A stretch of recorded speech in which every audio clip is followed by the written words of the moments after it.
Welcome back to episode 65 on the Spot Sports. And in today's episode, we have Austin Shumaker coming on the show. He's a professional baseball player in the United Shores Professional Baseball League for the Birmingham Bloomfield Beavers. And he attended school at Ottawa University, Arizona, Chandler Gilbert Community College, and Pittsburgh State University. And he also spent time with Tucson in the Pecos League.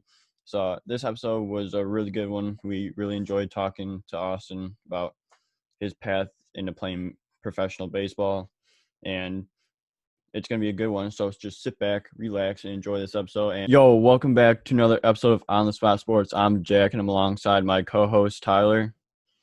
And today we are joined by a very special guest, Austin Shumaker. Austin currently plays for the Birmingham Bloomfield Beavers of the United Shore Professional Baseball League. He played baseball at Ottawa University, Arizona before going pro. Austin is a catcher. Welcome to the show, Austin Shumaker. Hey, thanks for having me, guys. I'm happy to be here. Yeah, no problem. Thank you for coming on the show. It's going to be a blast. Yeah, I look forward to it. Yeah, so how have you been? How's quarantine gone, or how was quarantine going for you before you started your season? Oh man, I've been good. Quarantine, it started off actually like really, really well, to be honest. Like everything got shut down, but since I'm from Arizona, a lot of minor leaguers and major league guys and independent guys and even guys that play baseball overseas are all out there in Arizona training. So I was able to meet a bunch of guys, a bunch of big name guys too, which is cool. And for about 2 months, from like beginning of March to the end of April, we were training all together and getting a lot of live ABs in. And then towards the beginning of May, they all went back home. They didn't think there was going to be a season, so we kind of had a lot of downtime from about May till I got out here, which was tough. So it made the adjustment coming back here to going from not playing to playing a little bit slower than I would have liked, but I'm back in the swing of things now, and I'm happy to be out here. Yeah, for sure. And you're one of the only baseball leagues in the United States to be playing right now, so that must be pretty cool. Yeah, I mean, definitely thankful to be playing because there's a lot of people that aren't able to do that right now. So every time I'm out there, like it's you can take it for granted, but I'm trying to enjoy every second I have out on that field because I know there's a lot of people back home that aren't able to do that. How's the experience like during this coronavirus pandemic compared to like when you were playing before everything was basically normal? Oh, it's weird. It's really weird, actually. We have to wear the mask. There's a lot of rules we have to follow. So, I mean, the main one is we have to have our masks on in the dugout at all times. When we're out on the field, we can take it off. What's been a big adjustment is you come back in from being on base or being out in the field, and they give you a little bit of time to put your mask on, but usually you just don't even think twice about it. And then somebody will come down and like tell you got to put your mask on and all that stuff because there's cameras on us and all that stuff. And we also you have to follow the guidelines, follow the rules. And the pitchers and the bullpen catcher, the guy who's not catching that day, they have to go be in the bullpen. They can't be in the dugout or anything like that. The guys that aren't playing, there's a manager suite connected to our dugout, so it's supposed to give like the fans like the feel of being in a dugout in a game setting. Obviously they're not playing, but the suite is like designed like a dugout, and it's basically connected to our dugout. And so the players not playing that day will have to sit in that like manager suite and watch the game from there, like with their masks on and everything like that. And yeah, the other thing is that we can't sign autographs, which is a bummer.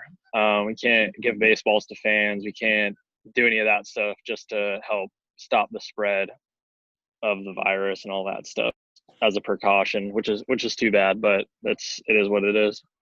Yeah, and that definitely seems like an interesting situation, but like it's better be safe than sorry, and at least you're playing baseball right now. So you got to just do everything you can to be cautious, and it seems like you guys are doing it.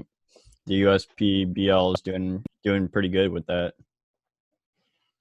Yeah, they're doing a really good job, and things are things are a little interesting, but I think they're doing the best that they can to provide us with the opportunity to play, and that's all we can ask for at the end of the day. And all the players really appreciate what they're doing for us.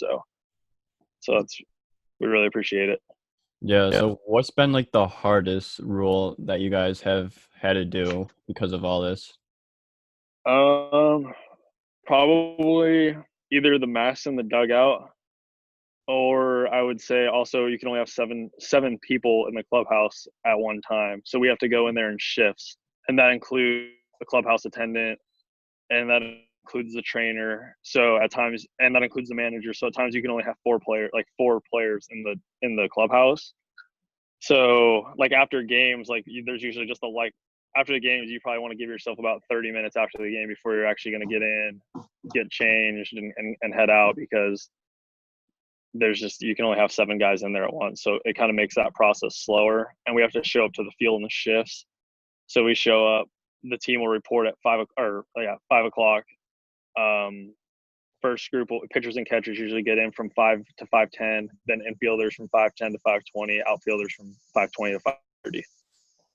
So that's probably been the biggest adjustment with that. Yeah, and also definitely a hassle. not being and not being able to show up early too. You can't show up and get early work. You can't do any of that.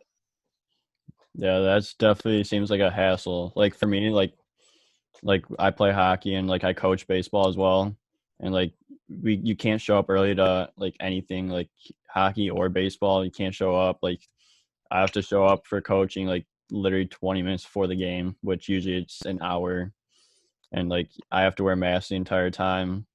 So it sucks, but I'd rather be everyone be safe than try to control this whole virus thing. Yeah, definitely. We all got to do our part. So it's just the things we have to accept that we're gonna have to do. Yeah, do you guys get tested a lot, or is it just like a one-time thing? No, we do. We get tested a lot. Our first week out here, my roommate actually, he got tested 4 times in about the first week. I got tested twice in about 2 weeks, so once a week. And then every day when we go to the field, we have to fill out a survey on our phones, just verifying that we don't have any symptoms, that we haven't been around anybody that has the virus, and we haven't traveled internationally or domestically at all within the last 14 days, which at this point nobody has because we're all here. But at the beginning, pretty much all of us had. So we also, on top of that survey, we have to show them that we filled it out and everything. They take our temperature too every single day, and it has to be under a 99, or no, under 100 is somewhere. It's got to be under that. And if it's above that, then they'll send us home. Yeah, how is the test? Like it seems painful, but like how is it? The test sucks, to be honest. It's not enjoyable. The first time I got the test, it wasn't too bad, and we all kind of agreed it wasn't the worst. But when the whole league got tested the second time, they used a different swab. We're pretty sure, because I've heard that there's a few different swabs they'll use and whatever, and different methods. And the second time we got it was bad. It hurt. They shoved that swab pretty far down your nose. What a time to be alive, 2020. Oh my gosh, yeah. But you just gotta get it done with, and usually a bunch of people from the league are there watching, so you can't really you just gotta do it, just get it over with. Yeah, yeah, exactly. So the USPBL's just in Michigan, right? Or where exactly do you guys play? Yeah, so we're in Utica, Michigan. We all play out of the same stadium, which is nice, which is a big reason why we've been able to play, because any of the other independent leagues, I think other than maybe the American Association, they're all playing at little hubs, 4-team hubs. I could be wrong. I don't know if the American's doing that or not. But so it's been easy for us to be able to get things to work, because this league's all based out of the same stadium at Jimmy John's Field. So, and the stadium is really nice too. It's a good place to play at. Yeah, that's at least good that it's just out of one stadium. I know the American Association, because I intern with the Dogs, like we were talking about earlier. They have 4 city hubs: Chicago, Milwaukee, Fargo, and somewhere else. And like there's like 2 teams out of like each hub city pretty much, and they get tested like every single road trip every other day. So it's definitely an interesting experience for sure. Yeah, they'll definitely have to with all the travel they're doing. But yeah, here it's nice and there's no travel, so you don't have to worry about any of that, and get to sleep in your own bed every day and go back and go to the field the next day. Yeah. Could you say despite all these different protocols and different challenges that you're still thankful to be able to play in the league? Oh yeah, 100%. I remember opening day, like when they were singing the national anthem, I had just goosebumps like all like down my neck. It was just a surreal feeling to even be playing here, and I wanted to be here last year, and it just didn't work out. But I was really thankful. I'm really thankful to be here and be where I'm at right now. So yeah, it was pretty surreal on opening day. Yeah. So what is it like having like all the teams in one like stadium? Like how are the games like It's separated and all that? it's cool. I mean, me just being a catcher, like I've gotten to know pretty much everyone in the league at this point, just because I see the same guys at the plate pretty frequently, and like I just chat them up when they're walking up to the plate. I mean, I've caught so many different pitchers, so like we all kind of just get to know each other. I mean, obviously when the game's on, we're competing against each other and competing hard, but off the field, like we're all friends, and we have a good time. Yeah. So you've caught for pretty much every team you said. So like, what's it like catching like multiple teams and multiple games in a week? Um, I when I got here, because I knew I was going to be catching guys teams, since I'm mainly with the Beavers, I started catching and playing catch with guys that weren't on my team. That way, if I needed to catch them in a game, I would kind of know them a little more than I would if I were only just catching guys with the Beavers.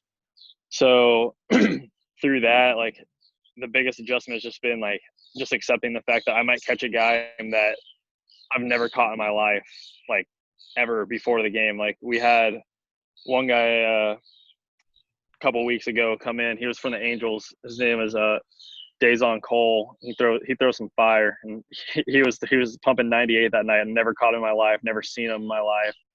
The first changeup he threw in the game was the first changeup I ever saw from him. First slider was the first slider I ever saw from him. Like, and that was like when the lights were on and it was game time. So like that's happened a few times. But I went into it expecting it that like I'm just gonna have to be with it and not know exactly what guys throw, but go out there and do the best I can for them.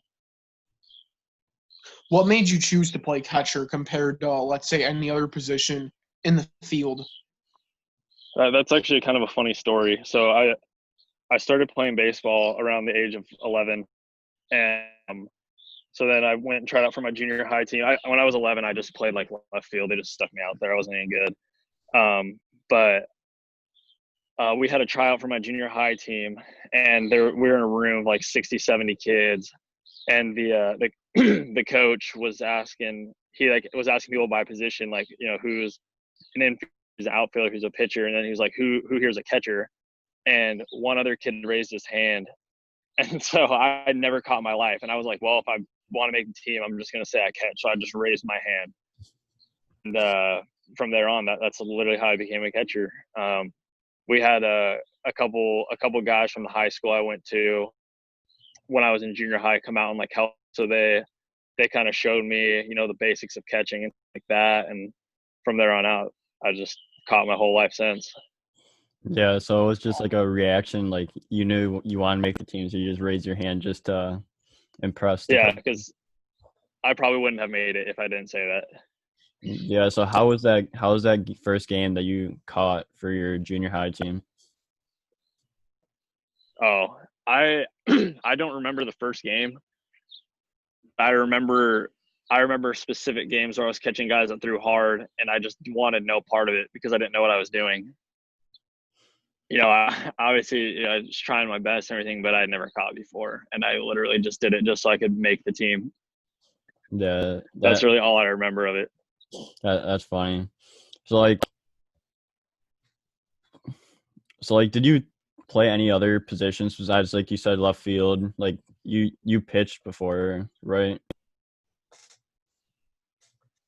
So I a little bit in junior high. I feel like everyone just kind of pitched. Yeah. Um, I pitched a little bit in high. Never actually pitched in a live game in high school. I only pitched like in the summer and like in winter ball because in Arizona you can play in the winter. But when the season rolled around, like we had enough pitchers. It just didn't really make sense for me to not catch and then go pitch. But when I got to college, my sophomore year, I ended up getting moved to first base. So I played first base from my sophomore year. From sophomore year to junior year, I played first base. I didn't catch it all. How was it like playing first base?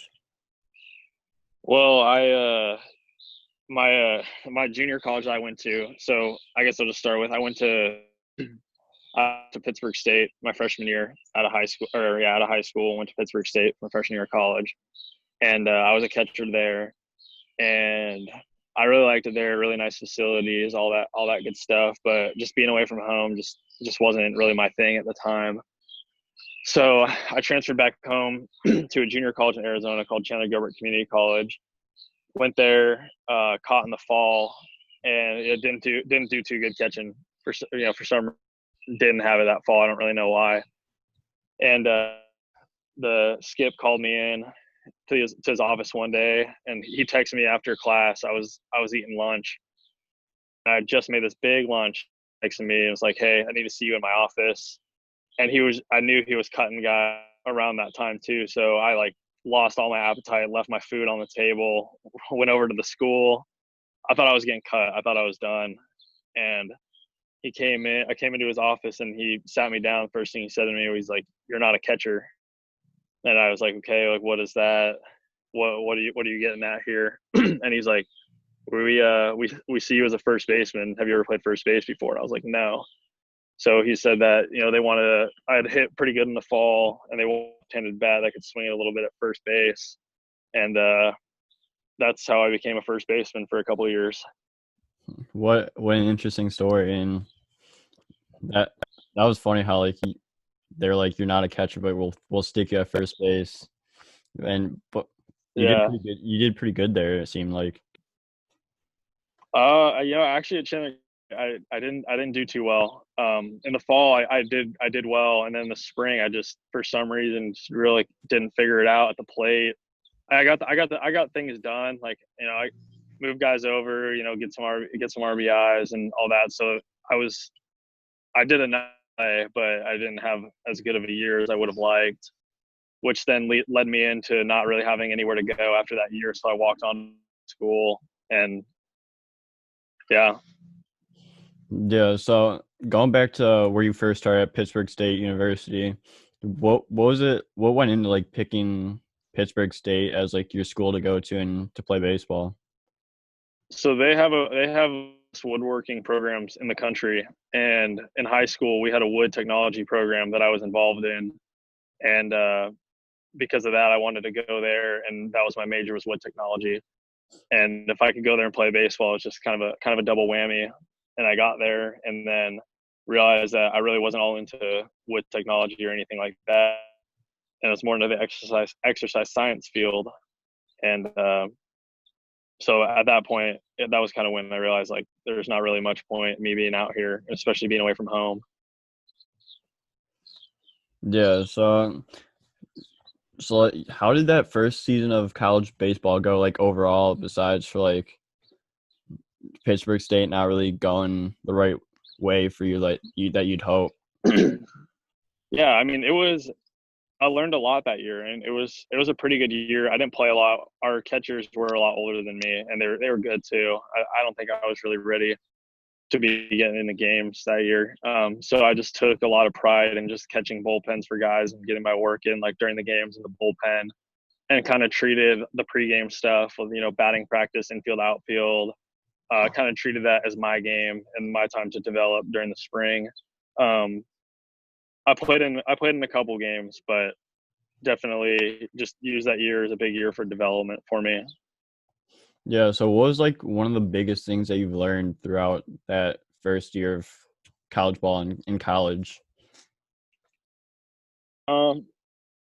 Biggest thing I learned is that baseball is secondary, and you're a person first before you're an athlete. Like, you're a human being before you're a baseball player, and being able to prioritize that and really understand that, like, your life isn't baseball. Like, your life is who you are as a person, was probably my biggest thing that I realized that year. Yeah. So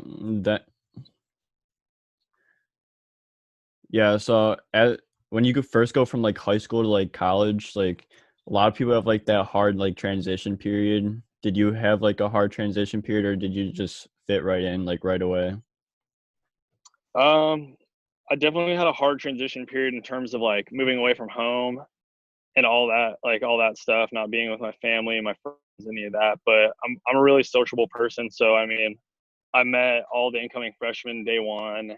Like, we all hung out and all that stuff. So meeting new people wasn't hard for me out there. Like, I got a good group of friends and all that out there, and I still talk to some of the guys to this day.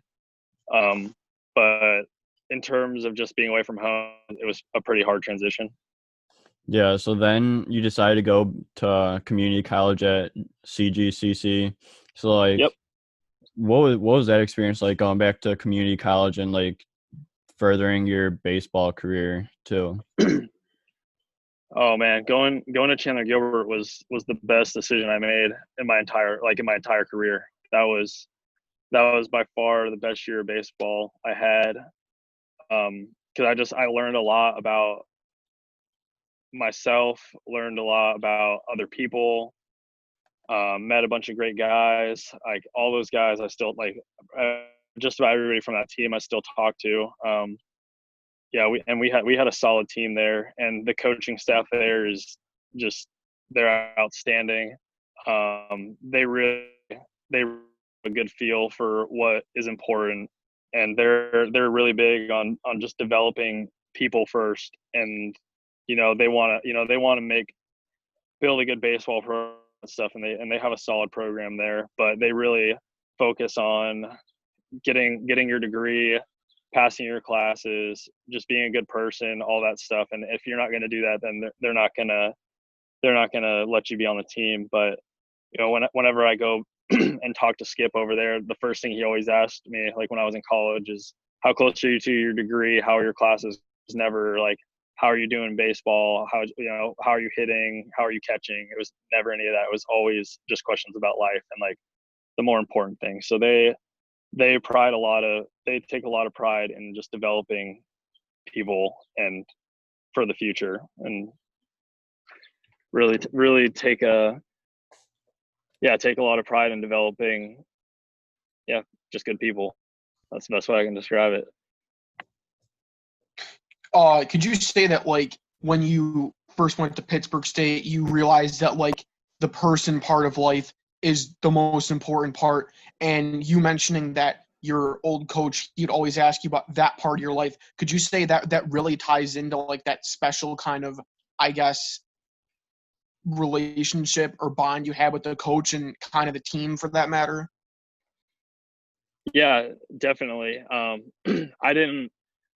just thought, like, my freshman year of college, I was like, it's not about how you perform, whatever. You can go for and be just not a good person, and people are going to remember you down the road for not being a good guy. And you can go 0 for 4 and off the field, you treat people right, you do the right things, and people are going to remember you for that. Remember you for your one game you had, or even just your playing stats in general. They're going to remember for how you were as a teammate, how you were as a person, how you were off the field. So what really stood out to me is I remember when I was at Chandler Gilbert, and this is when I kind of realized, like, this is where I want to be. We had just had a really long week it was like finals or midterms. I don't remember what it was. It was just a long week of school, long week of baseball, long week of fall games. And we came to the field one day and we were doing like first and third defense. We were throwing balls all over the field. Just it was a messy practice, and our coach got us all. He got us all in on the mound, and we're all expecting, we're going to start running, and all this is going to be a track practice and all that stuff. And he got us all in there, and he's like, "I understand where we're at today." He's like, "I know we've had a long week. I know you guys have had like a hard time with school. Like all just week has been crazy." He's like, "I could sit here and run you guys until you couldn't even function anymore." But he's like, "That's not going to get anything done." He's like, "I know you guys are good baseball players. We're just going to wrap this practice up, pack it in, go home, study, get a good dinner, get a good night's rest. We're going to come out tomorrow and start where we left off." And like, it was at that point where I was like, okay, like this is how it should be. Like he's taking into consideration things outside of baseball, and like, he knows we can do a first and third defense, but he also understands things that are going on outside of the field that are probably impacting what's going on. Yeah, so how important was that speech to you, especially since he's caring about your well-being and he's taking like baseball totally out of it and just worrying about like your like school life and like your personal life? Yeah, I think about it. I tell people that story all the time because that's honestly probably one of the most memorable, like, I guess, speeches you could call it that I've had in my career was that moment. Because I thought we were just going to, like, in past experiences, it's just we're going to be running to the 335 sign in right field, slapping it 8 or 9 times, going back and forth down the first baseline, and that's usually what it would be. And then we'd have to run it all over again, and we'd be there for hours. And that was nice to know that, like, and he understood what the situation was. And we came out the next day and got the first and thirds done. Everyone was rested, and yeah, it was awesome. Yeah, that's just great because those runs are brutal when you have to do them. And it's so nice when like your coach just cares about like what you're doing, like your personal life, instead of like just about baseball and just about like the sport you're in. They just got to consider like your outside life as well. Yeah, definitely. And I coached with them this off season too. I did my internship for college there to complete my degree. And so I went back and coached with them, and nothing's changed there. It's, it's always, they're always concerned about the player outside of baseball. That's always what they're talking about. Obviously, like, they develop players, and they have really good player development there, but they also are very focused on the player outside of baseball and the man he's going to become. Yeah, that's awesome. And I can't say anything better than that. That's just awesome. So during your time in JUCO, you started one game on the mound for pitching. And it was your only start in your career. So like, how did that go? And like, what made you get up on the mound instead of behind the plate? Oh man, so we had I believe it might have been over spring break. So we got a lot of games during that time, and we were out of arms. We needed to be saving some arms for probably some more important games down the road. And we needed a pitcher. So I told the coach, I was like, I'll throw for us, see what happens. So I came in and ended up throwing a scoreless inning or whatever it was. And we ended up taking the lead that inning in the bottom half of that inning after I came in and pitched, and I ended up getting a win. So I'm undefeated in my college career. The 1-0 looks really nice, and it looks better than what it actually was. But, but yeah, that was definitely an experience I'll never forget. That was fun. And you almost came onto the mound in your game the other day as well, but unfortunately that didn't happen. That would have been awesome. Yeah. You guys made it to the World Series when you're in JUCO, right? No, we made it to the World Series my junior year when I was at Ottawa University. Oh yeah. We went to the regional playoffs when I was in junior college. Yeah, so how was that regional playoff when you're in a JUCO?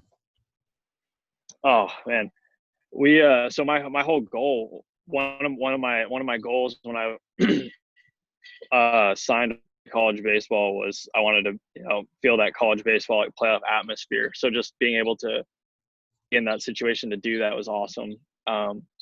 It's really cut when it gets to that time. Nothing matters what you did before. It's who's going to show up that day and play. And our pitching staff was up at the time, which was too bad. I think four of our 5 starting pitchers were hurt because we had a very solid rotation, and we ended up having to start our closer on game 1. That was just the reality of it. And yeah, he didn't do too hot, but you can't blame him. He's not used to starting a game. But so the first game was a slugfest, I remember, and then the second game was a slugfest, and we came out on top. And it was a best of 3 series, and then third game slugfest, and we fell behind. So it was just it was sad. I was really bummed the season was over because I really liked playing on that team, but it was cool to be in the playoffs.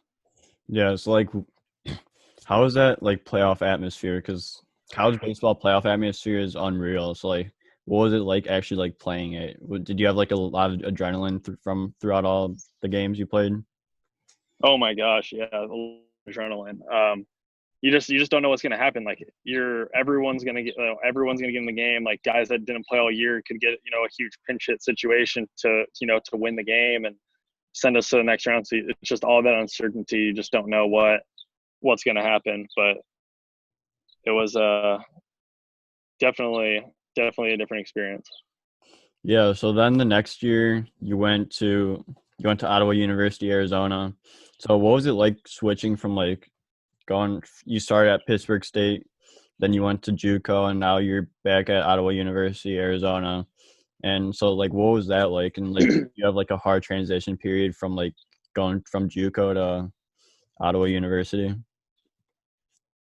No, the transition period for that wasn't too hard just because I was only 45 minutes away from my house. So it's still pretty local. I didn't really have any offers coming out of Chandler. Yeah, I just didn't play as good as I could have, or as good as I needed to get that. So I ended up going to a walk-on tryout over the summer.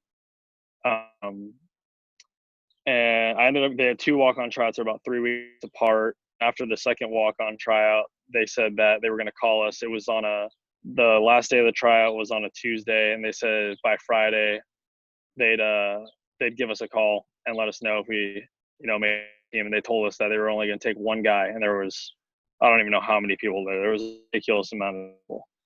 And so we get done with that tryout, the last tryout, and it's just kind of a waiting game at that point. And after them telling us that they're maybe going to take 1 guy, like I was like, I don't even know what's about to happen. So during that 1-week period, I was trying to figure out what I wanted to do. If I wanted to try and walk on to one of the bigger schools around Arizona, which would have been extremely hard at the time because I just don't think I was ready for that.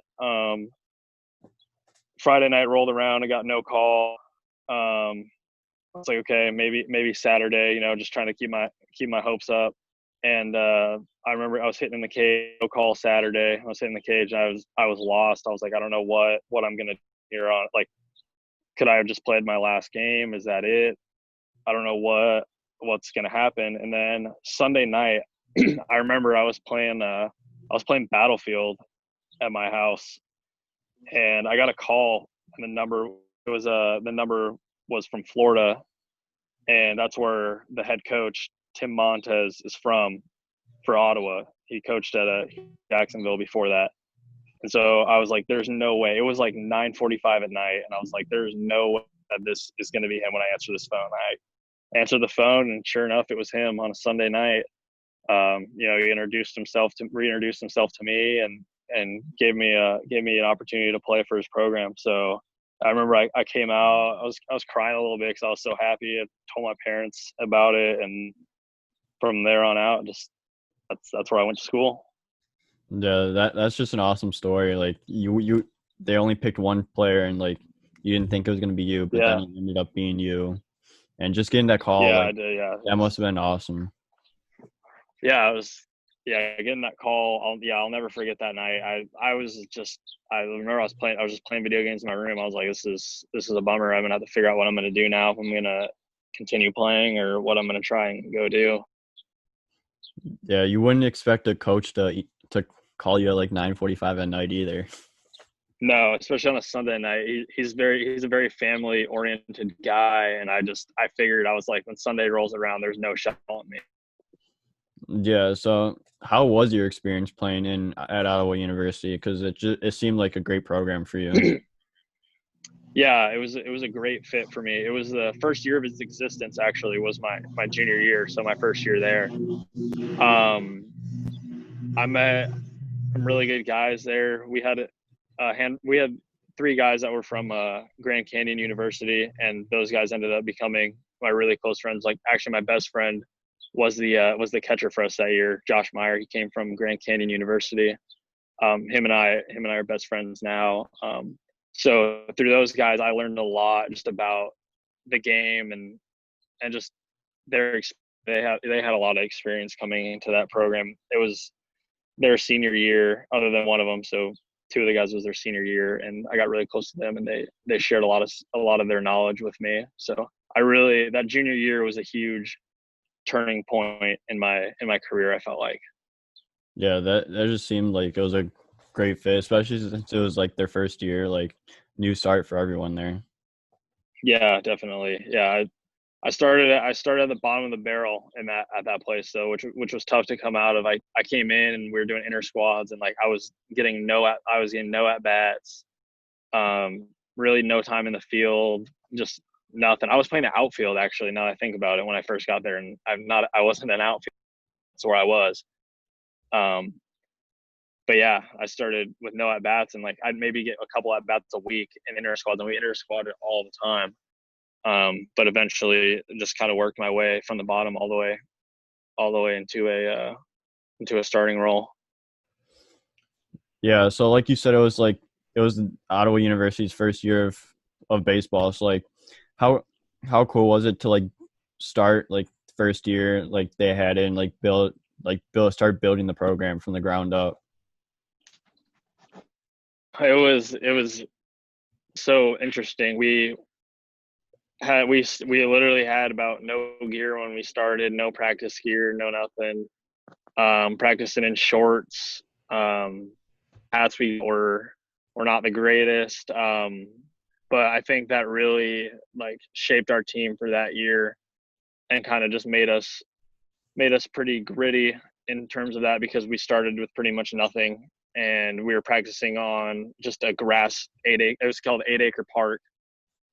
And it was just a grass green belt that we were doing all of our conditioning on, our fielding on, everything, until we could finally get into the Rangers and Royals complex, which is where we played our games and our practices were at. So yeah, we kind of started with nothing, practicing on hot grass field in the middle of an Arizona summer.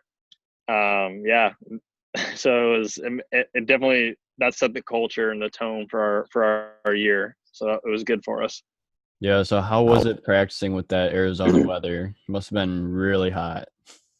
Oh yeah, it gets really hot, and I'm pretty sure that field, just being on that 8-acre field, just makes it feel like it's even hotter than it actually is, because the grass isn't the greatest. It makes you real itchy, and it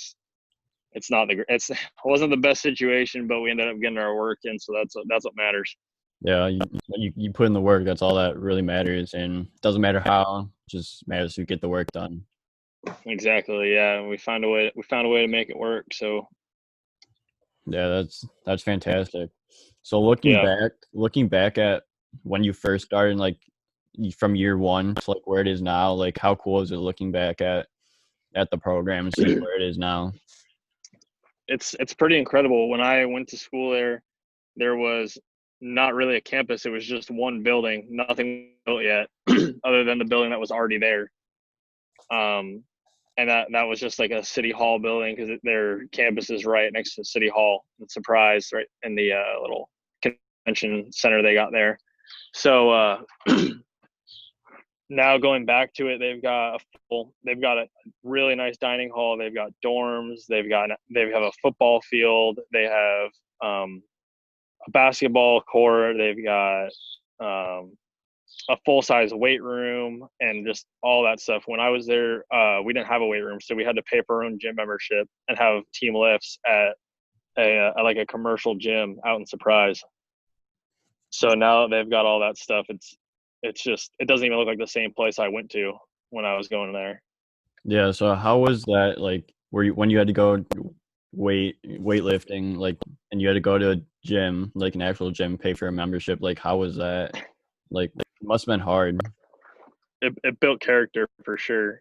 Having to show up to Mountainside Fitness at 5 a.m. to go lift, and you got the people in the city of Surprise getting their lifts in before they go to work, and some people didn't like it, and they had problems with us being in there because it made it really busy in there and all that, but we just kind of had to deal with it and be respectful to those people, and they wouldn't be the nicest to us sometimes, but we would just be as respectful as possible to them and get our work in and get out.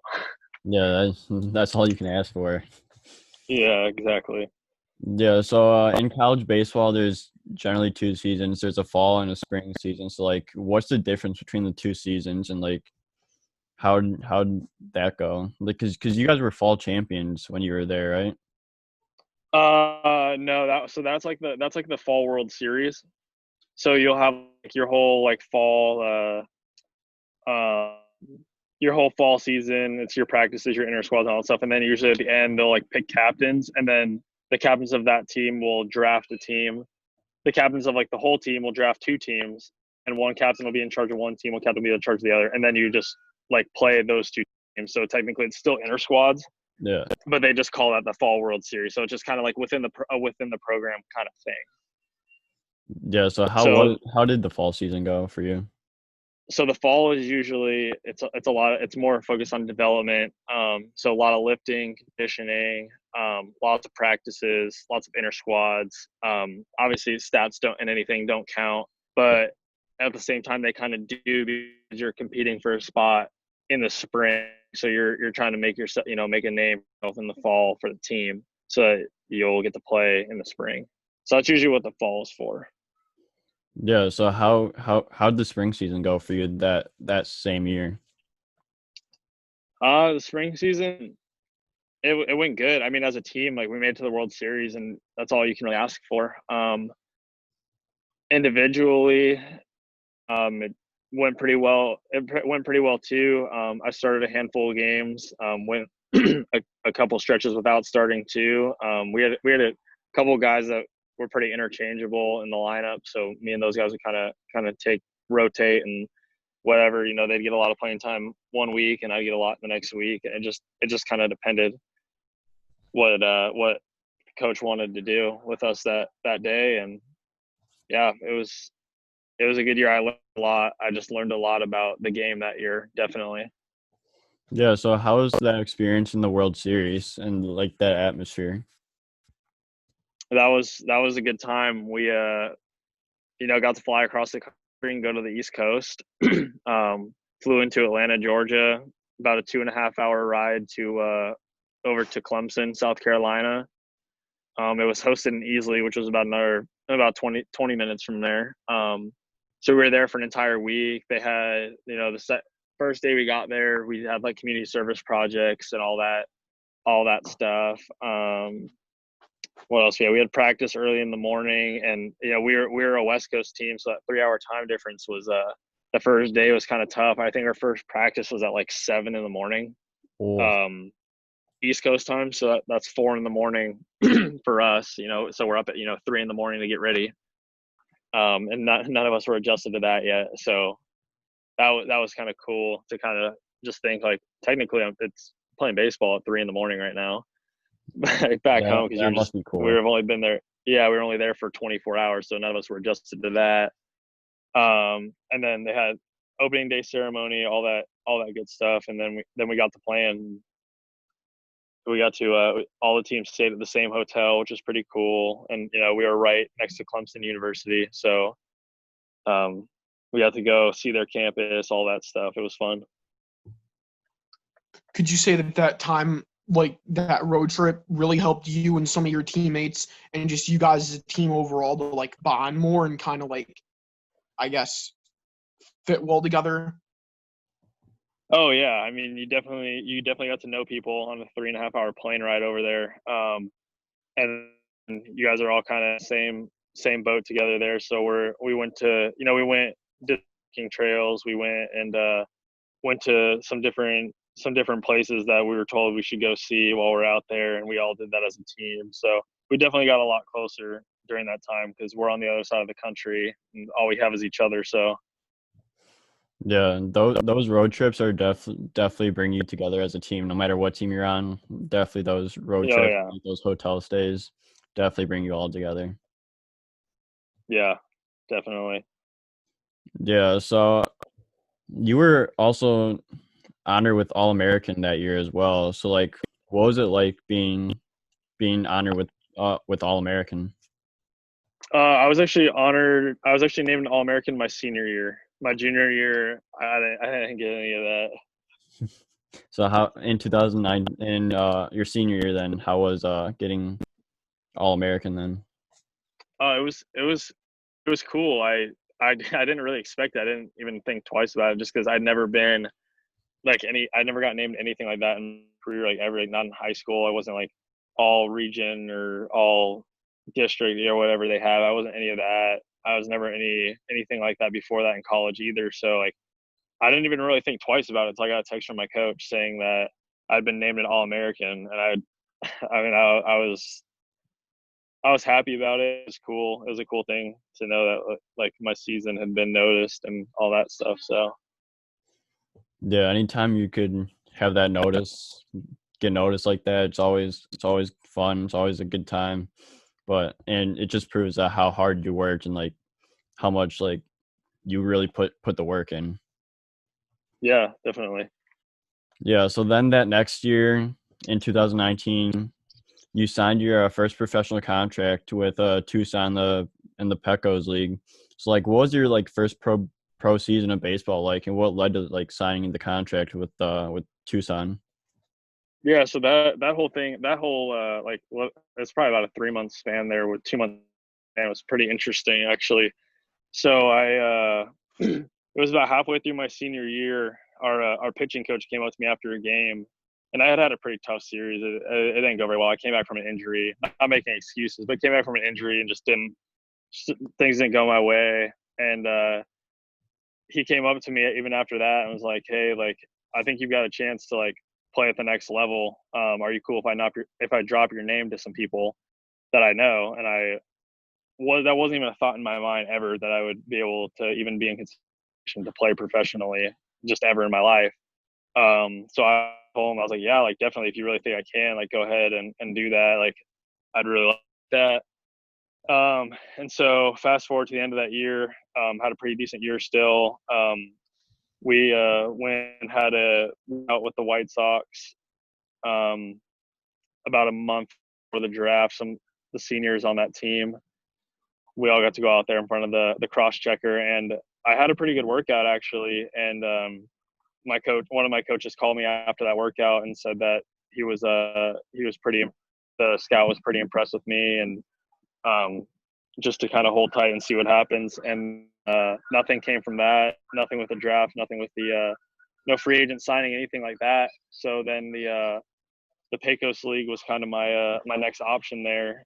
I really wanted to go to the United Shore League last year, and that was where our pitching coach had sent my information to, was the league I'm in now, and it just didn't work out for whatever reason. And so the Pecos League was kind of my only option there, and I was thinking of just sitting it out and not not playing that year and just trying to develop to come here next year. And so I called one of my catching coach from Ottawa, he was made a pretty big impact in my life, David Mitroff, my senior year, and he's one of my mentors.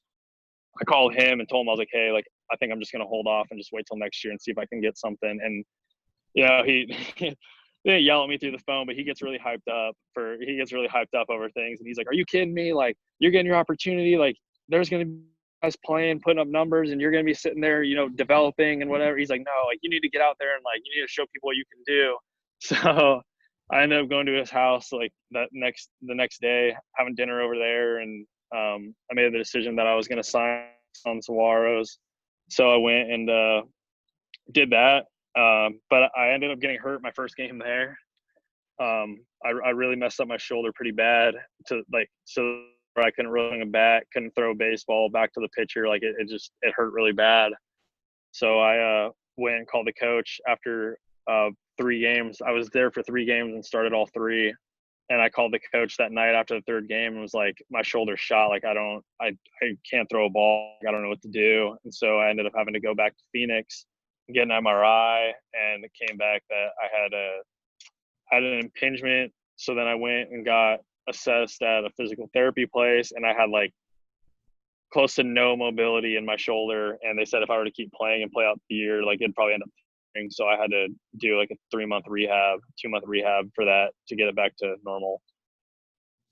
So I had 3 games last year before I was done. Yeah, that really, really sucks about your shoulder there. I was going to go back and ask if you didn't call that one guy you said from Ottawa about sitting the season out, if you didn't call him and instead you called someone else for advice, do you think you would have still sat that season, or do you think it was him that really got you up and made you not sit and play? It was him. He was the big reason why I played. It's because like I trust everything that he says, and he helped me a lot this year, and he gained a lot of my trust, and so I was going to trust what he said about not being. If I wasn't playing, I wasn't going to be putting up any numbers and building up a resume to go and continue playing this year. So I think that if I wouldn't have played last year, even the fact that I was only there for 3 games, but to show the fact that somebody was willing to at least sign me, I think just having that was beneficial to me being able to have a chance to come here this year. Yeah, he definitely seemed like the right person to talk to at the right time, and it definitely boosts your resume, especially since you played last year. Even though you played 3 games, you still have a resume than like a lot of other people. Yeah, so I think that was the big reason why I was able to come out here. Yeah, so going back to your injury, so you injure your shoulders, like what was like the rehab like? Like you said it was like 3 months, like what do you do for like rehab, and like what was your like your mindset throughout the entire like injury process? So I guess I had the right mindset and the wrong mindset all at the same time. So my right mindset was that my shoulder's going to get better. I'm going to get through this rehab.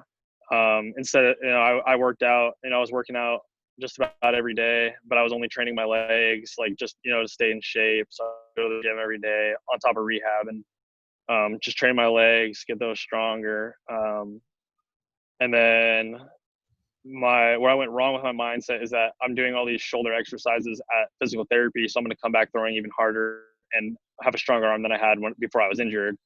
And so after my rehab, I went through a little bit for a couple weeks and then went and got myself on the radar gun and was throwing 81 miles an hour across the diamond. And I had nothing else left in that. Like that was like my max effort. And I was like, oh my gosh, like, I don't know if I can come back from this. Like I don't know why I'm not, like, because before my injury, I was playing third base a little bit in some workouts and I had thrown 90 across the diamond. And I was like, this is not like, I'm almost 10 miles an hour slower than I was before I got hurt. Like, why am I like this? And so I was really scared that was going to be it. Like I wasn't gonna be able to come back from that. And then I ended up just putting that in my back pocket and not thinking about it. And I got on a 7-week throwing program and arm exercises and just really fully invested in that and in the weight room and everything. And then came back in 7 weeks and retested again and was really nervous the night before because I knew I was going to be testing the next day. And like, if I was throwing the same speed, like that would probably have to be it for me. And I came back and, I was throwing harder than I was before after that program. And so that's when I knew I still had a chance. Yeah, that's at least good that you had like the right mindset, like, and like when you did have the bad mindset, like you just put in your back pocket and like said like forget about it and just get better. Like you went on that training program and you threw a lot harder than you did before. Yeah. How fast could you throw across the diamond? Right now, so the other, I guess, like a little before I came out here, I threw 92 across the diamond. Yeah, and then 92. That's fast. I could probably Yeah, get so probably like 80, maybe 80. So that's 92. That's really good. yeah, but I'm not an infielder though, so it was more so of just an arm strength thing for me, just to like measure it out. Yeah, that makes sense. Yeah, it was just more so like a little measurement to make sure my shoulder was okay, I guess, and my arm strength was back. Yeah, that at least your arm strength came back even stronger though. Yeah, definitely. Yeah, so take us through like your first professional game and like the emotion throughout the game before you got injured. Oh, so I was actually out in Surprise, Arizona, still living in my apartment from college, and I signed the contract that night or that morning, and then had to pack up as much stuff as I could and leave everything else in the apartment for the time being. And I drove all the way down to Tucson. So from there, it was about 2.5 hour, 2.5 hour drive or so. And I just remember, like, I was just sick to my stomach because I was so nervous. Like, I didn't know what to expect, like nothing like that. So, I just made the drive all the way down, stopped and got food. Didn't really want to eat though because I was so nervous, and got down to the field. And the manager pulled up just about the same time I did. So he talked to me in the parking lot and was like, "Hey, you're not going to catch today. I'm going to let you, get to know the pitchers, catch some bullpens, kind of get your feet wet first, and then you'll get to start tomorrow." And then we were taking BP, and the other catcher wasn't there yet, and nobody knew where he was, and he rolled up late. And so we were in the clubhouse before the game, and he came out and he was asking where I was, and I told him I was just right here, and he said that I'm going to be starting that day because nobody's going to show up late on his team and expect to play. So that was how I got my first start, and then I didn't sit after that. So it was kind of like just kind of by chance how I got that opportunity right away so fast. So I just kind of got thrown in the fire game one, but it was cool. It was good. I was glad, I guess, that was able to happen. Not that he showed up late, but the fact that I got to play so soon.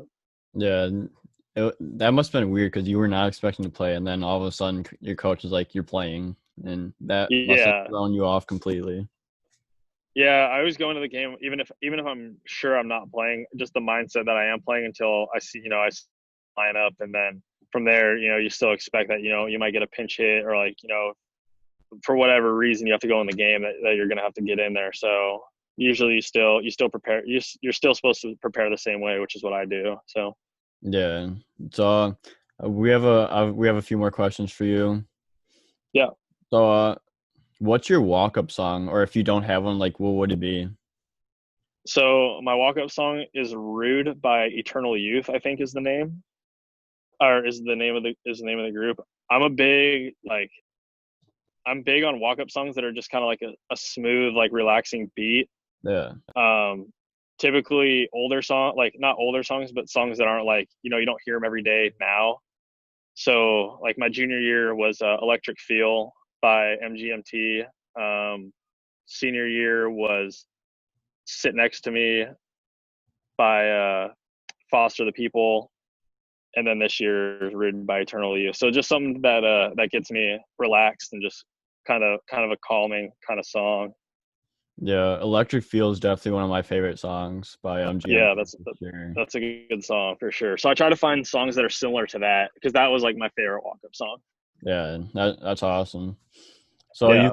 you've been on a lot of like teams, and you've played against a lot of teams with some like really cool and unique logos and like team names. So like, which one is your favorite? You play with the Beavers, the one in Tucson, and the whole United Shore League has like some pretty cool names as well. Yeah, I think the most unique name is probably the Unicorns, the Utica Unicorns. I think that's a pretty unique name. I don't really know other team that's called the Unicorns. So I think that's pretty cool. Yeah, it's so nice. It's so cool, like seeing like all the different logos and like all the team names, and like especially the United Shore League, and like in the Tucson League as well. I was looking at, and like they have some pretty unique and cool names as well.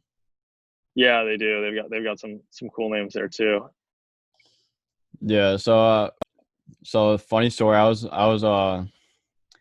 just scrolling through my TikTok, and you came up on my FYP, and I found that you found Yeah. like an abandoned baseball field, and you explored it. It's like, how cool is it finding like an abandoned baseball field in the middle of nowhere? Yeah. I mean, I guess I didn't really find it. That was ASU's old, that was Arizona State's old baseball field before they moved in to where the A's used to play, which is their home field now. So me and my buddy one day were just like, we were driving by it. We were in Tempe, right on ASU's campus. And we're like, what if we just hopped it and just went in there and, just went to see what it was like? Because we always wondered, like, what does it look like now? Because we grew up going to games there as kids. We're like, we just want to know what it looks like. So we hopped the fence and went in and just kind of walked around it and went to some different seats that we sat at, like when we go into games together when we were younger, and just talked about just the memories and the different players that have come through there. And now it's just a dirt lot with overgrown weeds, and it's interesting to see now the way it Yeah, is. it definitely does not look like a baseball field right now, but must have been a No. pretty sick stadium when you were a kid. Yeah, it was really nice. Yeah. So Tyler, do you have any more questions? Yeah, I actually had another one. You said you didn't start playing baseball when you were until you were 11 years old, but leading up to that, or I guess during that time when you were a kid, growing up in Arizona, obviously, were you a Diamondbacks fan? And if so, was there any player in particular that you liked a lot or looked up to, or was your favorite? So I was born and raised a Cubs fan. That's where my family's from. They're from Chicago. So, Okay. um, but I really like the Diamondbacks, and I think probably my all time favorite player is Paul Goldschmidt. Like, I just like the way he goes about everything, goes about the game. So he's just kind of been a guy that I looked up to, like throughout high school when I was playing there. Just, he's a very humble guy, and I just like the way he about everything. Yeah, Paul Goldschmidt's definitely one of my favorite players as well. He was such a good player. It was so fun to watch him Yeah, play. yeah. When he got traded to the Cardinals, I was pretty bummed, but I still like him. Yeah. So who was your favorite player on the Cubs since your family grew up in Chicago? Oh man, that's a tough one. But I would honestly, Sammy Sosa, like Sammy Sosa. I really like Sammy Sosa. But right now, I'll probably go with Javier Baez. Yeah. Yeah, I really like Baez as well, and Chris Bryant as well. So they're both Yeah, really good players. yeah, definitely. This is kind of a name drop. I really like Kosuke Fukuyama back when he was with the Cubs too. Yeah. That's a name drop though. Yeah. But Things were supposed to go really good when he got there, and it didn't work out. But it's all yeah, right. It happens. yeah, but he was still pretty good there when he played with Yeah, us in Chicago. yeah, definitely. Yeah, so my last question is what tips would you give like younger kids, the younger guys trying to go out, play professional baseball? So my biggest thing is what I tell people is that just focus on being a good teammate, and things will end up focus on being a teammate, work hard, and things should end up, whatever happens after that is kind of out of your control. So you got to control the things that you can control, like treating your teammates the right way, being a good team guy, picking your teammates up, being there for your teammates, whatever you have to do, and showing up to the field early, getting your work in, staying later if you need to, all that stuff. Like if you can do those two things, I think the rest should take care of itself. And Yeah, like I said earlier, it's like people are gonna remember you for what kind of a teammate you were and what kind of a person you were, not your stats you had 10 years ago. Nobody's going to remember them. yeah, you just gotta control the controllables, and all that's under your control. But Exactly. You can control your attitude. You can control how you react after you strike out. You can control all that stuff. yeah, exactly, and that's probably one of the best things that you could do is just control the controllables, because you can't control the uncontrollables. So you just got to focus on what you exactly. can, and hopefully everything lines up from there. Yeah, exactly. And then, the rest should take care of itself. Yeah, exactly. So Austin, thank you so much for coming on the show. We really appreciate it, and we want to wish you the best of luck throughout the season for you. Yeah, no problem. Thank you guys for having me. Had a good time being on the show. Yeah, no problem. We want to thank Austin for coming on the show. We had a ton of fun with him. He was a great guest. We love talking baseball with him and everything that led up to where he's at right now. He's one of the only players playing baseball right now since due to this COVID pandemic. So it's good to get some insight of what he's going through right now with how like the season's so different right now compared to the normal seasons. And so yeah, so follow us on Instagram at On the Spot Sports, at on underscore the underscore spot underscore sports. So On the Spot Sports, and the underscores between each word.